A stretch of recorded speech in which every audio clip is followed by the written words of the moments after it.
السويدة بدها تحركها، معناها يا عمي تعوا لتحت جناحنا، تعوا لتحت جناحنا. بعد حطوا لنا النكبة والنكسي وخسارات جمال عبد الناصر وانور السادات وحافظ اسد واحتلال العقبة بالاردن وسينا بمصر وجولان بسوريا وشبعة وجنوب لبنان وراحت فلسطين كمان سببها اهل السويدة.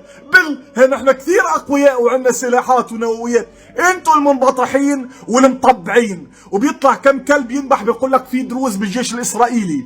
اذا كم درزي بالجيش الاسرائيلي، في بالجيش الاسرائيلي عرب سنة وعرب مسيحية وشركس وفي علوية وبدو، وهذول بيتطوعوا تطوع. واذا بدكم تحطوا فشلكم وخياناتكم على كم عسكري درزي بالجيش الاسرائيلي، معناها لو انه كل الدروز بيخدموا بالجيش الاسرائيلي بتحتل العالم. يعني معقول انتوا لهالدرجة شعب مبهوق سياسيا واخلاقيا وفكريا ودماغيا؟